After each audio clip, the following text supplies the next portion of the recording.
ঢাকার অভিজাত এলাকা বারিধারা ডিওএইচএস। গভীর রাত, চারপাশে নিস্তব্ধতা। ঠিক সেই সময়েই ঘটে এক নাটকীয় ঘটনা। ডিবি পুলিশের অভিযানে গ্রেফতার হন বহু বিতর্কের কেন্দ্রে থাকা অবসরপ্রাপ্ত লেফটেন্যান্ট জেনারেল মাসুদ উদ্দিন চৌধুরী।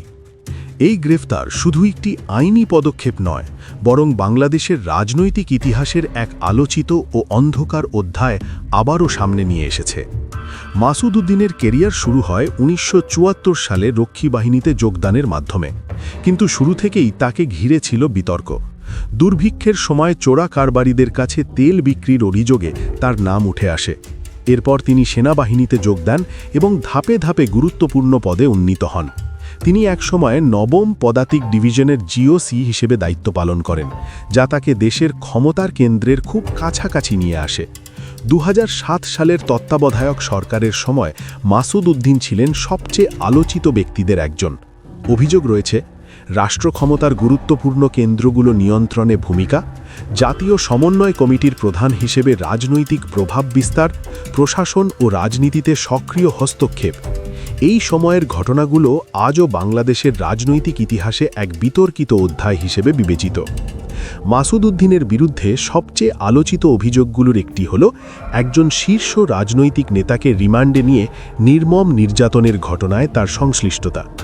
অভিযোগ অনুযায়ী আটক অবস্থায় দীর্ঘ সময় ধরে নির্যাতন, শারীরিক আঘাত এবং মানসিক চাপ সৃষ্টি করা হয়েছিল। এই ঘটনাটি সেই সময় দেশ জুড়ে ব্যাপক আলোড়ন সৃষ্টি করেছিল এবং এখনও তার রাজনৈতিক বিতর্কের কেন্দ্রবিন্দু। পরবর্তীতে তিনি কূটনৈতিক দায়িত্ব পালন করেন এবং বিদেশে গুরুত্বপূর্ণ পদে নিযুক্ত হন। অবসর গ্রহণের পর দেশে ফিরে ব্যবসা ও রাজনীতিতে যুক্ত হন। জাতীয় পার্টির হয়ে নির্বাচনে অংশ নিয়ে সংসদ সদস্য হিসেবেও দায়িত্ব পালন করেন। অর্থাৎ মারতিক থেকে রাজনৈতিক দুই ক্ষেত্রেই তিনি ছিলেন প্রভাবশালী একটি নাম। ডিবি সূত্র জানিয়েছে তার বিরুদ্ধে বর্তমানে একাধিক মামলা রয়েছে। এই মামলাগুলো শুধু আইনি বিষয় নয়, বরং অতীতের বিভিন্ন অভিযোগ ও ঘটনার সঙ্গে গভীরভাবে জড়িত। তার গ্রেফতারের পর রাজনৈতিক অঙ্গনে নতুন করে উত্তেজনা তৈরি হয়েছে। অনেকে মনে করছেন এটি অতীতের বিতর্কিত ঘটনাগুলোর পুনর্মূল্যায়নের একটি বড় সুযোগ।